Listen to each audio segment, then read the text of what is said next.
Merry Christmas. December 25th, 1972. We finished dinner. We've even finished the dishes. And now, before the Wilders start dispersing, we're all going to do a little talking about our Christmas. To begin with, Wes, your pictures. Does Graham ever like them? They're so good. And I had them right on my breakfast table this morning when I ate breakfast so I could look at you.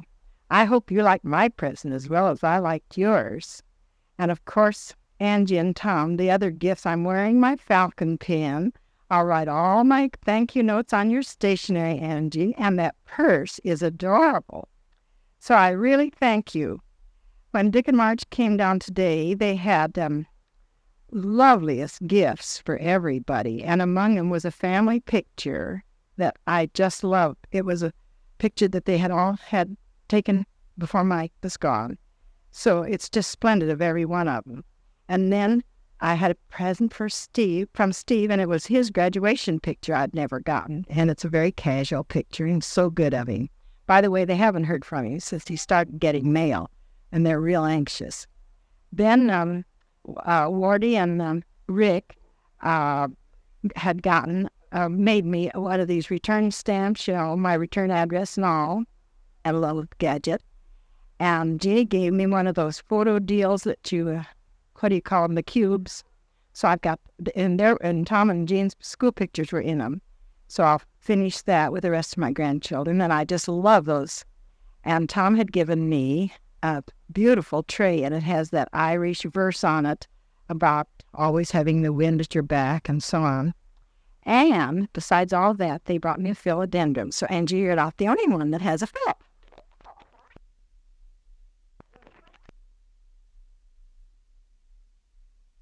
Hey, hello, Tom and Angie, and Merry Christmas. Rikki Lynn's standing right here by me, so we're going to see if we can get her to talk for just a minute. Whoa! Dip, sit, what does it say? You said, or oh. And it's here. Bye. Oh, what an exciting day with a little 1 year and a half old Miss Muppet around here. We've had a real great day. We and Cody all went to church together this morning after opening presents, and then came down here, and so it's been a real fun day. Nick's mom has been with us here today, and Aunt Mariah, of course. So we've enjoyed it just very, very much. No snow, so the kids aren't going to be doing much skiing, but Jeannie and Tom invited themselves down here to stay all night with Grandma tonight, so that'll be a nice treat for all of them together. I want to thank you for the beautiful set of tiles that we'll enjoy using, and for the recipe cards, Angie. I'll get a real kick out of using those, and a cute new picture of Wes. Thank you. Jean and Tom were real thrilled with the box of candy from Michelle. That really made a hit. But we want to again wish you a Merry Christmas and a Happy New Year. Bye now. Merry Christmas to you, Tom, Angie, and Wes. Oh, and Henley's too. Oh, and Henley's also. And also the dog. Oh, you have real feathers. It's certainly been a lovely Christmas here in Cody. And our family says thanks for the many lovely gifts that you sent us. We will use the bathroom set, I'm sure, in regular rotation. And so that's the way it is. We hope you've had a lovely day. And with all of Henley's there, why, I'm sure it's been great. The big thing in our family, of course, is our granddaughter, and Tom and Jean, and the fact that the kids are going to fly down to Jacksonville, Florida for a week with Wardi's folks, and it just sounds like a wonderful experience for them. A week from tonight, why, we'll go up to Billings and pick them up from the trip and see the Kieverts for a few minutes. And so with that, why, I guess we'll wish you a Merry Christmas again, and a Happy New Year. As you see, I'm getting heckled here a little bit. Okay, Merry Christmas. Hi. Thanks for the candy. I sure appreciate that. I needed it. Well, I needed that. we're staying with Grandma a few days. Leave Tom stuff. We'll probably be talking to you, maybe. Bye-bye. See ya. Hello, Friars in Colorado Springs. This is Wardi. We're looking forward to our Florida trip with great joy. Tomorrow at 1:45 we leave out of Billings and fly to Chicago and then to Tampa. And we're getting heckled by everyone here because they want to come along. Right. Rikki Lynn's sitting here anxious to talk again, but we're taking up too much of the reel. She gave you a sneeze. How about it? We certainly hope you had a Merry Christmas and tell your folks hello for us and have a Happy New Year. Bye-bye. Say bye-bye. Bye-bye. Hi, Tom and Angie. Thank you for the candy. Wish you Merry Christmas and say hello to the Henleys. This is Rick, and Merry Christmas from Powell, Wyoming, I guess.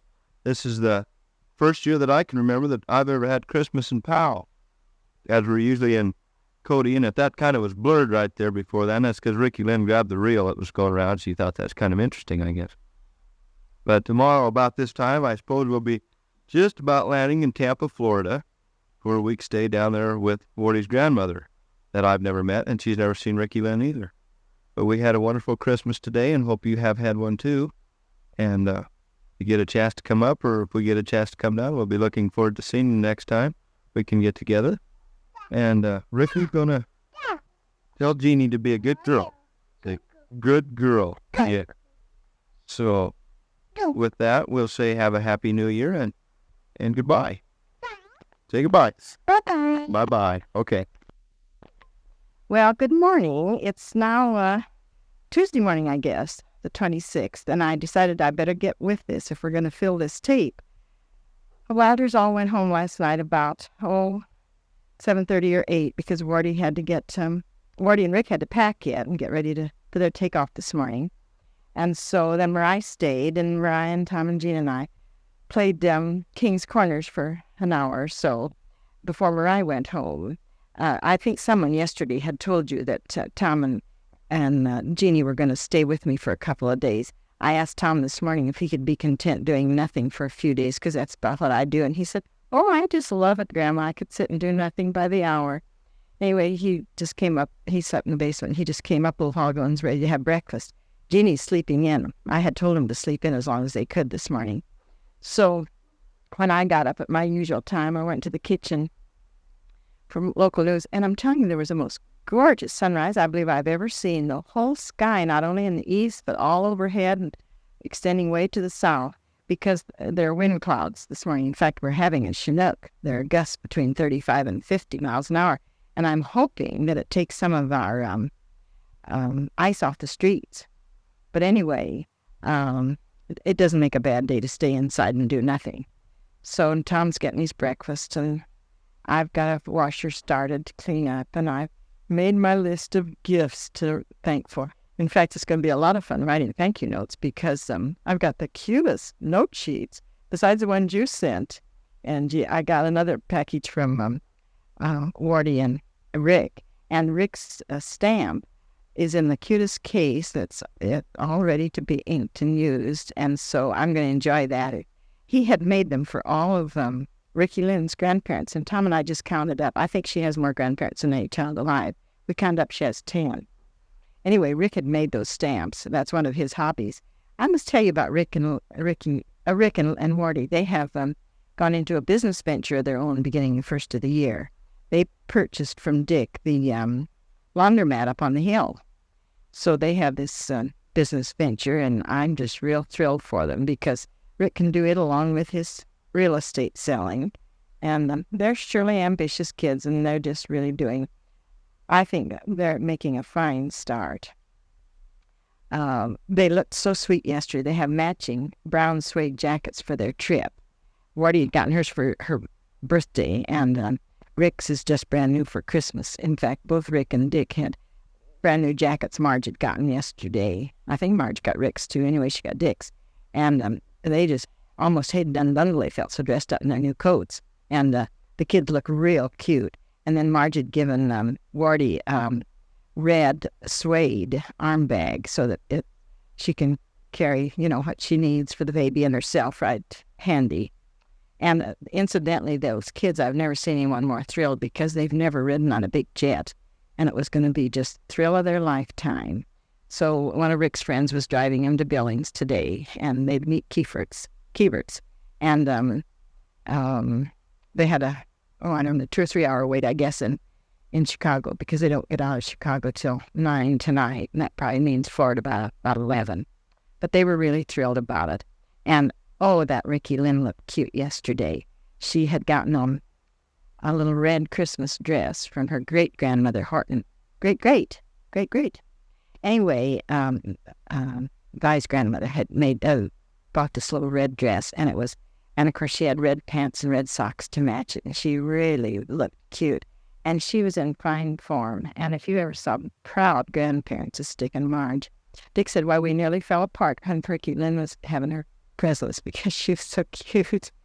But, she was real good at it. And all day long just going strong and never had a nap. She was beginning to be sleepy, and they figured she'd probably go to sleep going home. In fact, I think she had a cat nap coming down. But anyway, then Wardi had a long red skirt, and her blouse was kind of long-sleeved and puffed sleeves, really just as cute as it could be. And then it had a green tie. And so she was just more than decked out for the family work for Christmas. Just really looked real nice. I guess I ended up my other little speech about telling you about the philodendron. And Marge had gotten that, and she never forgets a thing. She's such a sharp shopper. When I got home from your place, I told about dear new philodendron. How's it doing, by the way? I hope it's healthy. Anyway, I had told Marge about it, and she put that right down right then for me for Christmas, knowing that I would have wanted one if I could have gotten it home. So when I get my Christmas decorations down, I'm going to have that as my picture point in the living room. I'm going to put in that brass standing jardiniere that I usually have my artificial rose in. Kind of fun to look forward to from one change to another. Incidentally, I have bridge lunch in that 2-table club on the 10th of January, which comes kind of soon. And so I guess I didn't tell you that Mariah got me these rosette irons. Today, the kids and I are going to make a batch. I think Marge had gotten some down in Colorado Springs. Maybe she was shopping with you, Angie, when she got them. And she's made them a couple of times this fall and had real good luck with them. So I'll have some good instruction from Tom and Jeane if I'm doing it wrong. Anyway, I've always wanted them. My mother used to make them, and I just think they're so good. But I plan to use the solid cups for some kind of a fish dish for my bridge club. But it's kind of fun, to have something out of the ordinary to be planning. And I mean, it makes less of a drag to be planning to entertain that soon. I kind of fell heir to it without wanting it. I didn't realize it'd be my turn till maybe February, but excuses. So it's a club that had kind of fallen apart, and they picked up the pieces and tried to go ahead. And it isn't just one that automatically goes by schedule. And so that's why I fell heir to having it without even realizing it was going to be my turn. Marston's are going to be gone the month of February, so I thought Dorothy would want to have it during January in order to get out of the way, but she's not a very ambitious hostess. So she said, but if I don't have it now, I can have it in March when I get back. So I thought, well, if nobody else wants it, I guess I can have it just as well one time as another. I just talked to Mariah on the phone, and she's going to get out to doing an errand or two this afternoon, so she's going to come by and do her talking on the tape. And I'd like to get it ready to turn over so we could not have too much to finish this afternoon. But I think maybe I can corral Tom to talk a little bit more. He's running now. He just not came in and looked at me, and he's ran. But Jeanie's going. She's got to also seem to take some my interest. And we're talking out here. Oh, like that? Hi, Tom and Angie. I suppose that's too loud. This is the next day, and I've just come over to see Tiddle and Tom and Jeannie are here for the weekend, too. So we've been having a visit, and now we're going to try to get a little more done on this tape. I didn't get to you yesterday. I got a left-handed compliment from your mother. Dick come along and said, your sister just gave you a compliment. She said, oh, we'll catch Mariah later. She's so long-winded. So here we go. We had a wonderful day here yesterday. You can well imagine that. It was, we came about 2 and had a delicious dinner. And did anybody tell you about the shrimp tree? Not enough? Oh. Tiddle had seen this shrimp tree in the magazine, and it was just a work of art. And we all got a big kick out of it. It was very nice. And so we all had a real fine dinner and laid around and snoozed and played cards. And it was just all... Oh, yes, and of course, turkey sandwiches before we could go home. You know that. I'm sure you folks had a real fine time with Henley's there. It looks to me like you have things going on all the time. It looked like a 3-ring circus at your house. I'm sure Wes enjoyed it all. He's getting to the stage now where it's lots of fun, isn't it? Well, my family are all fine. I talked to Marianne the other day. I called her 2 days ahead of her birthday for her birthday present and took her by surprise. And today, they were going to be home for Christmas, but the day after Christmas, they were going to drive back up to Oregon to take, Bobby and his wife have been out there with them since they were here in the fall. And then Bud's home and Tommy from college, and they were all going to drive up for 3 or 4 days. The kids were going to see the old fishing layout and where they stayed and all about it. And Bob and Marianne were going to look about some jobs up in that area. In fact, they have found out now that they can get away from Beale as early as April. That's when he went in, so his time is up. And they're quite inclined to think that that's when they'll make their move if things work out and they find the right thing. They were going to inquire around Salem and different places. He's been writing and he's got feelers out different places. I think that area up in there has quite a bit to offer them, and they're quite enthused about it, especially since this other Dr. Neal and his wife are from up in that area and are so crazy about it. I thought he was to retire now, too, but he has 2 years yet at Beale. But that's where they're from, is up in that area, and they've got property and all, so I wouldn't be a bit surprised if the kids wound up there. Anyway, they were having a big time with their family. Peggy had gone back east again. She was with them for about 2 weeks after the election, and she and Kathy, her friend, have an apartment again. They had to give up their apartment when they came to Cheyenne and Laramie and all for the Casper for the election thing, but they'd gotten a new apartment and gotten located. I imagine they were with the Dailies yesterday. Tom City and Jim's brother. Oh, you had Jim's letter, so you know about them and about Jane having gone home for 10 days and Jim riding herd on the gang for that long. That was something, I think. And it was funny the way I found out about it. Had a card from Lydia Gibson from Glendive, Montana, and she said that oh, yes, she heard that Jane had seen Jimmy Kaiser wrestle in Tucson with the Wyoming team, and that was the first that I even knew Jane was in that area at all. So it was quite a roundabout deal, but it was nice for her to have gotten home for a while with her people in Phoenix and in Tucson. They're all getting along fine, and the Sayers have all been over. We're over recently, but not, of course, for Christmas. But down in Agnes and Virginia, we're all over about a month ago for 2 or 3 days. And down in Agnes, we've got a vacation now of a couple of 3 weeks coming up right away. I don't know what they're going to do, but Virginia said that she might be back over here for part of the holidays. And let's see, I guess we better stop this for a minute till I think a minute. We've had a gay time at the Manor this Christmas time, as usual. They surely go all out to entertain.